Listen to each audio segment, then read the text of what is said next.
Tanong nyo, sino yung sisibakin? Hindi lang namin sila sisibakin, kakasuhan pa namin sila. Dahil ang kanilang ginawa ay labag sa batas at against all of the interests of the Philippine judicial system. Okay? Mr. President, Sir, kahapon po kahapon po- nag-trending yung nasaan ang Pangulo. And Nasaan? nasaan ang Pangulo? Umikot po yung mga sabi-sabi na kayo daw po ina-hospital, may sakit. Andito. How is your state of health, sir?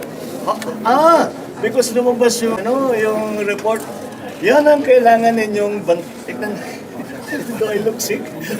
Yan ang kailangan natin bantayan. Mga fake news na ganyan. Huwag kayong naniniwala unless it comes from a credible source.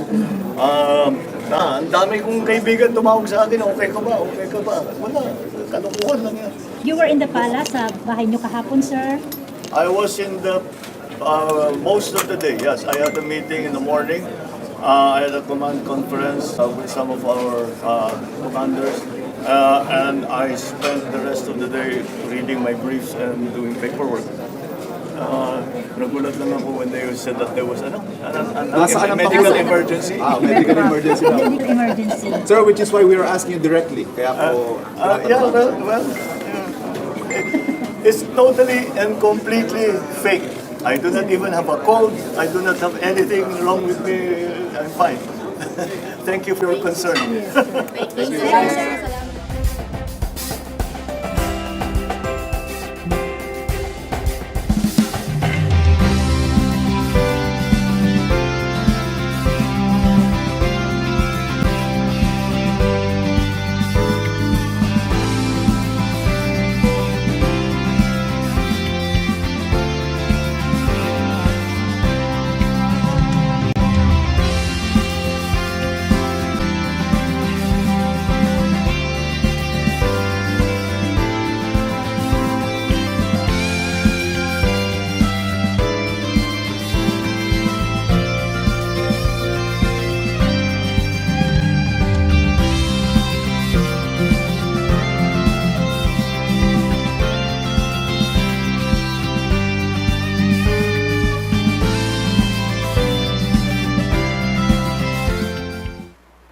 For Enteng, in terms of the DSWD assistances that are provided, I think we should be all right.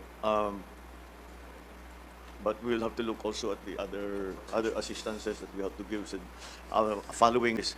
Now, you see, this is what I mean when kung halimbawa in the longer term, sige, nandyan ang Enteng, meron na displace, tutulungan natin with food packs, etc. However, yung infrastructure development halimbawa, yung rebuilding. Tignan natin, baka kasi yung pinakamasakit panoorin ay bagong gawa, hindi pa nagamit. Ito na yung bagyo, sinira ulit. So we have to think about that very well.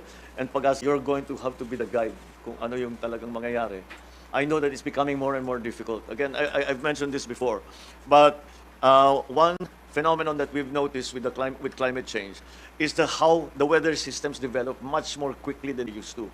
Kung maalala ninyo, nung tayo doon, sasabihin, pag yung may bagyo, typhoon signal number 1, sabihin, palapit na sa Pilipinas.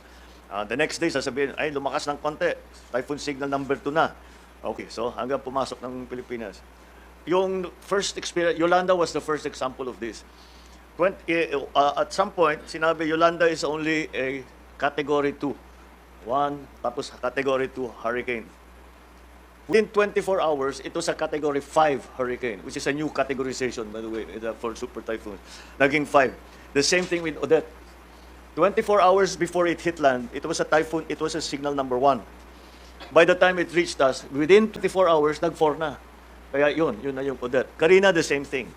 Enteng, the same thing. And that's why we have to stay conscious of the weather systems that are developing, that are now approaching the country. So kailangan natin, we have to have a more dynamic assessment. Hindi na ito yung set piece, kung tawagin natin, set piece na, okay, may bagyo, patadaanin natin, pasok tayo, ganun. Hindi na yung ganun, tapos balik na tayo, withdraw na tayo. Hindi ganun eh. Oh, sige, of course we will take care of the people who have been victims of the typhoon, but we have to watch what's coming. Kasi kung sisimulaan natin yung rebuilding, tapos masisira lang, napakasayang nan. Hindi naman nagamit, pero gumastos tayo ng malaki kasi emergency. So we have to be a little more yun na nga, dynamic in our analysis for this so that ma-maximize naman natin ang mga resources natin dahil lagi namang kulang yan. So we have to make the best of it. We have to make the most of what we have. All right? Okay. So that's I think the SOPs that we have put into place, the standard procedures that we have put into place are working well. They are continuing to provide the assistances that the areas that have been hit require. So we can look to that as a continuing process that we always do when a typhoon comes, and so we will try to. I have been trying to fly to do an inspection, but dalawang araw na akong gustong magpalipad pero sabi ng mga piloto namin hindi pa flyable ang mga ibang lugar. So we'll try again today. Baka mamayang hapon gumanda yung weather. Although ang forecast hindi yata gaganda yung weather today. Today? Oh, sige. Okay. So, ayun, I will try to make an inspection as soon as I can so that makita natin kung ano ba talaga ang sitwasyon. But nonetheless, we are continuing to monitor all the situations everywhere. And hopefully, pagdaan itong weather system na ito, makapunta tayo at we will provide the assistances that because the assistance that we are talking about is not only from the SWD, the immediate requirements, but of course, yung mga nasirang tanim, yung mga nasira na mga hanap buhay ng mga tao, kailangan natin tulungan. So that's what I will be attending to now. The DOH now has to, that's not, it's really information dissemination when it comes to flooding. Yung leptospirosis, the last briefing that I had from Secretary Ted Herbosa was we had just have to teach people. Yung leptospirosis pala, maligo, mag-shower ka lang magsabon ka lang. Matatanggal na pala yung leptospirosis. So kailangan malaman ng tao natin yan. As much as possible. Halimbawa, may sugat ka, you have an open wound, you cannot umiwas kayong pumasok sa madumi. I know it's not always possible, but this information has to go out, and then nakahanda naman yung ating mga gamot para when the time comes. All right, what else do we have to attend to? It's the sort of pag-asa on the monsoon because whether Oo or nga. not there are disturbances, Yeah. monsoons Are there? are Nandyan, there. umuulan. Oh. Yeah. So if there's some adjustment that can be made. And Mr. President, we're also trying to work a model where we can localize, asking pag-asa for factual information like in Metro Manila, what is the percentage chance of moderate rain?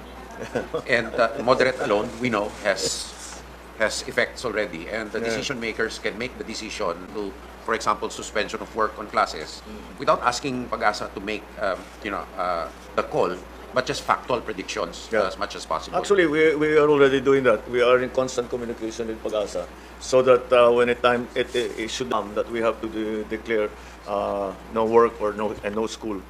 Maaga hanggat maaga. But like I say, the problem that we are facing is that this weather system developed very quickly.